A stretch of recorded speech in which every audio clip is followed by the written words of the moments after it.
រឿងនេះចាប់ផ្ដើមឡើងដោយបុរសម្នាក់ដែលបានស្លាប់ទៅប៉ុន្តែបដិសេធមិនព្រមចាប់ជាតិឡើងវិញឡើយរូបគេបានរង់ចាំអស់រយៈពេល50ឆ្នាំនៅលើផ្លូវនៃបដិសន្ធិដោយគ្រាន់តែចង់បំពេញនៅពាក្យសន្យាមួយដែលបានធ្វើកាលពីជាតិមុន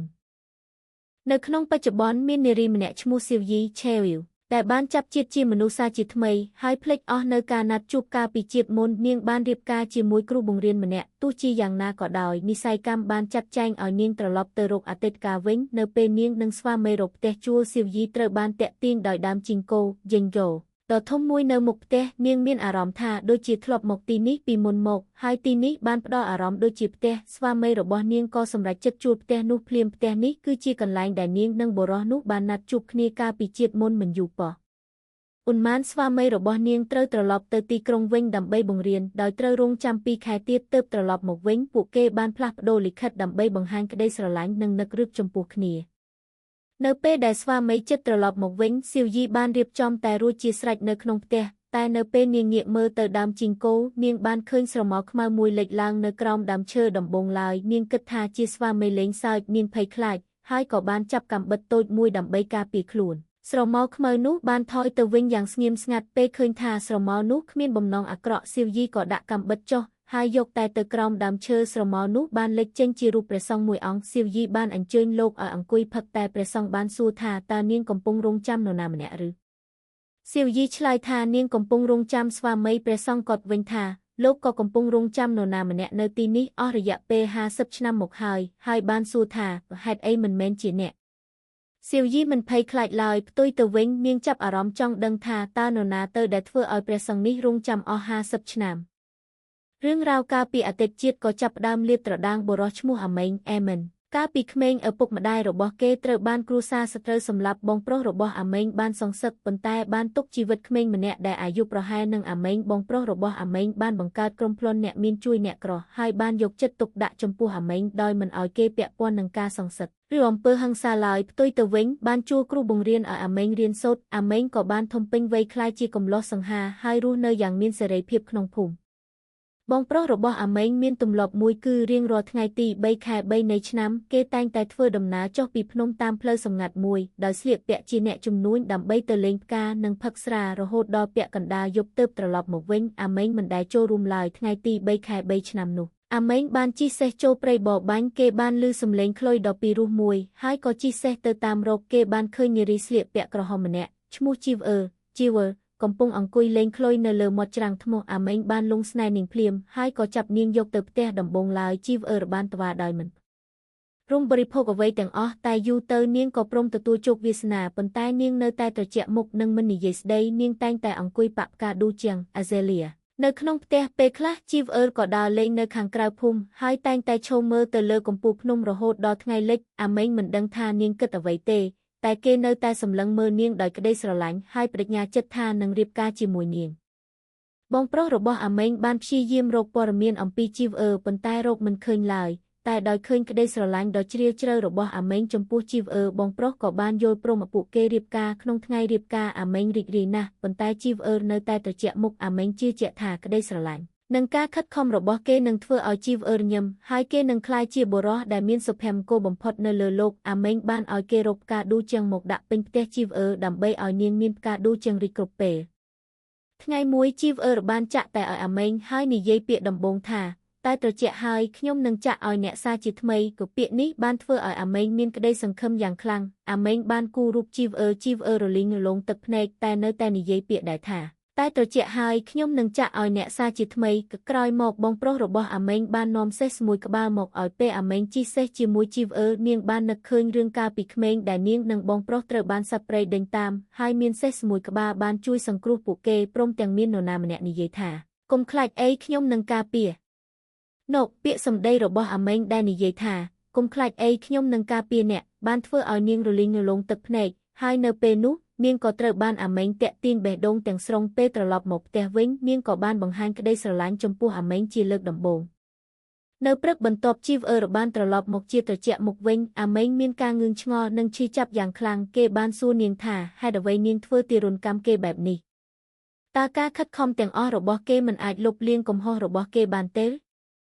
គេមានអារម្មណ៍ថានាងមានប្រតិកម្មការពីយប់មិញអាមេងអស់សង្ឃឹមហើយក៏ចាប់កាំបិតមកចាក់ខ្លួនឯងបើជីវអឺពិតជាស្អប់គេមែនតែជីវអឺរបានរារាំងគេទាន់ពេលបន្ទាប់មកនាងក៏បាននិយាយពាក្យដែរថាតែត្រជាក់ហើយខ្ញុំនឹងចាក់ឲ្យអ្នកសាជាថ្មីពាក្យនេះបានបំផ្លាញក្តីសង្ឃឹមរបស់អាមេងទាំងស្រុងបុរសដែលអស់សង្ឃឹមរូបនេះក៏បានជិះសេះយ៉ាងលឿនចេញពីភូមិគេបានឃើញវត្តមួយហើយសំឡេងជួងវត្តបានធ្វើឲ្យគេស្ងប់ចិត្តអាមេងបានសម្រេចចិត្តបួសដើម្បីកាត់ផ្តាច់ចំណងលោកី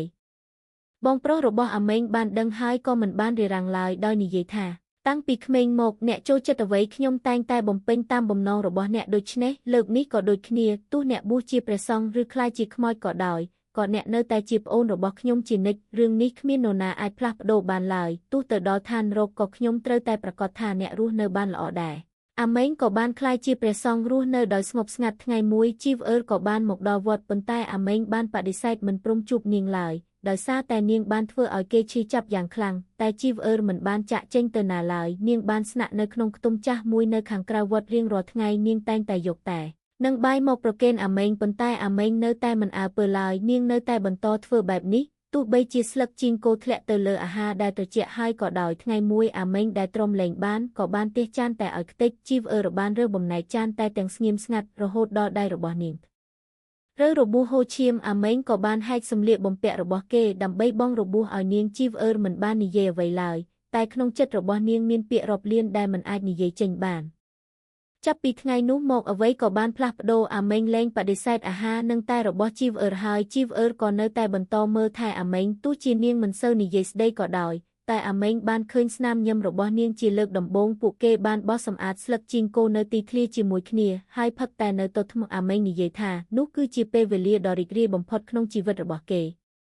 ពេលវេលាល្អបានកន្លងផុតទៅយ៉ាងឆាប់រហ័សថ្ងៃទី3 ខែ 3បានមកដល់ម្ដងទៀតបងប្រុសរបស់អាមេងក៏បានចុះពីភ្នំទៅទីក្រុងដូចធម្មតាតែថ្ងៃនោះជីវអឺមិនបានយកតែមកឲ្យអាមេងឡើយអាមេងរកនាងមិនឃើញនៅខ្ទមរបស់នាងទេអាមេងមិនដឹងថាមានរឿងអ្វីកើតឡើងឡើយពេលនោះជីវអឺបានលេចមុខហើយសួរអាមេងថាតើអ្នកទៅជាមួយខ្ញុំទេអាមេងភ្ញាក់ផ្អើលយ៉ាងខ្លាំងហើយមិនដឹងជាឆ្លើយយ៉ាងម៉េចនៅពេលនោះបងប្រុសរបស់គេបានមកដល់វត្តទាំងរបួសគេត្រូវបានស្ទាក់វាយប្រហារផ្លូវសម្ងាត់នេះមានតែមនុស្សជិតស្និទ្ធមួយចំនួនប៉ុណ្ណោះដែលដឹងបងប្រុសរបស់អាម៉ាអ៊ីងដឹងថាគេជិតស្លាប់ហើយក៏បានបង្គាប់អាមេងកុំឲ្យសងសឹកហើយឲ្យរស់នៅឲ្យបានល្អគេក៏មើលទៅជីវអឺហើយនិយាយថាអ្នកសន្យានឹងខ្ញុំហើយអ្នកត្រូវតែឲ្យគេរស់នៅក៏បន្ទាប់ពីជីវអឺរងក្បាលបងប្រុសរបស់អាមេងក៏បានស្លាប់បាត់បង់ជីវិតនៅខាងក្រៅវត្តគ្រួសារសត្រូវបានឡោមព័ទ្ធវត្តនោះនៅពេលពួកគេហៀបនឹងចូលជីវអឺរបានចេញមុខមកហើយនិយាយទៅកាន់បងប្រុសរបស់នាងឈ្មោះយ៉ាងយែនថាបងបានសន្យានឹងខ្ញុំថានឹងទុកជីវិតគេរឿងទាំងអស់នេះមិនពាក់ព័ន្ធនឹងគេឡើយដៃរបស់គេមិនដែលប្រឡាក់ឈាមទេយ៉ាងយៀនដែលជាក្មេងដែលបងប្រុសអាមេងធ្លាប់ទុកជីវិតនោះនៅតែចង់សម្លាប់អាមេងក៏បានយល់រឿងទាំងអស់យល់ពីមូលហេតុដែលជីវអឺតែងតែត្រជាក់មុខដាក់គេទោះបីជានាងមានចិត្តលើគេក៏ដោយគេក៏បានដឹងថាបងប្រុសរបស់គេបានដឹងពីអត្តសញ្ញាណរបស់ជីវអឺរួចហើយតែបានលាក់ការនេះដើម្បីការពារសុភមង្គលរបស់អាមេងពេលនោះទោះបីជាជីវអឺព្យាយាមពន្យល់យ៉ាងណាក៏ដោយអាមេងបានបាត់បង់ស្មារតីហើយជីវអឺបានដើរទៅរកអាមេងឬយ៉ាងយៀនហើយបានចាប់កំភ្លើងបាញ់ចំបេះដូងខ្លួនឯងនាងបាននិយាយថាទៅជាតិមុខយើងនឹងជួបគ្នាម្ដងទៀតជាតិមុខខ្ញុំនឹងរងចាំអ្នកពេលនោះអាមេងអស់សង្ឃឹមទាំងស្រុងហើយមិនចង់រស់ទៀតឡើយគេក៏បានចាប់កាំបិតរត់ទៅរកស្រូវហើយក៏ត្រូវបានគេបាញ់ធ្លុះបេះដូងចំនួនរវាងត្រកូលទាំងពីរក៏បានបញ្ចប់គេក៏បានដឹងថាក្មេងប្រុសអាយុ6 ឆ្នាំដែលគេធ្លាប់ទុកជីវិតនោះគឺជានារីជីវអឺនិងបងប្រុសរបស់នាងពួកគេបានធំឡើងក្នុងព្រៃដោយលំបាកលំបិនហើយមានបំណងតែមួយគត់គឺការសងសឹកការចូលទៅជិតអាមេងរបស់ជីវអឺគឺជាជំហានដំបូងនៃផែនការសងសឹករបស់ពួកគេប៉ុន្តែអ្វីដែលនឹកស្មានមិនដល់នោះគឺជីវអឺបានលងស្នេហ៍អាមេងដែលជាស្រូវរបស់ត្រកូលនាងសៀវយីឈៀវយូសួរព្រះសង្ឃថាតើលោកបានរងចាំជីវអឺឬទេព្រះសង្ឃអាមេងរៀបរាប់ថាជីវអឺបានលះបង់ជីវិតដោយជឿថាអាមេងនឹងបន្តរស់ហើយចាប់ជាតិសាជាថ្មីដូច្នេះនាងក៏ចាប់ជាតិទៅប៉ុន្តែអាមេងវិញខ្លាចថាជីវអឺចាប់ជាតិមកហើយរកគេមិនឃើញនៅក្រោមដើមជីងគោនេះក៏បានបដិសេធមិនព្រមចាប់ជាតិឡើយហើយបានរងចាំនៅទីនេះជាវិញ្ញាណអស់50 ឆ្នាំឥឡូវនេះពេលវេលា50 ឆ្នាំបានមកដល់ហើយលោកឆ្ងល់ថាតើនាងពិតជាមិនដែលបានមកមែនឬតើនាងភ្លេចហើយឬក៏នាងបានមកហើយតែលោកមិនបានស្គាល់នាង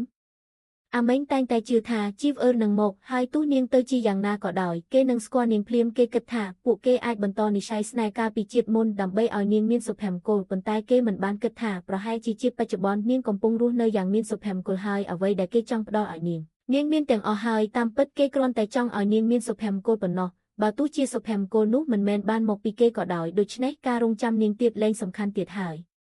ដោយមិនដឹងខ្លួនតែនោះក៏បានត្រជាក់ទៅហើយស៊ីវយីក៏និយាយដោយឯងថាតែត្រជាក់ហើយខ្ញុំនឹងចាក់ឲ្យអ្នកសាជាថ្មីក៏ពាក្យនេះបានធ្វើឲ្យអាមេងនឹកឃើញពាក្យសន្យាកាលពីជាតិមុនថាបើសិនអ្នកមិនស្គាល់ខ្ញុំទេខ្ញុំនឹងនិយាយថាតែរបស់អ្នកត្រជាក់ហើយខ្ញុំនឹងចាក់ឲ្យអ្នកសាជាថ្មីកុំបរិភោគអីយកមកបរិភោគស៊ីវយីក៏បានដឹងថានាងគឺជាជីវអឺដែលបានចាប់ជាតិឡើងវិញនៅពេលនាងរត់តាមរកអាមេងលោកក៏បានបាត់ខ្លួនទៅហើយអាមេងបានលាជីវអឺហើយបានចូលទៅក្នុងវត្តសង្សារសាជាថ្មីដោយដឹងថានាងកំពុងរស់នៅបានល្អ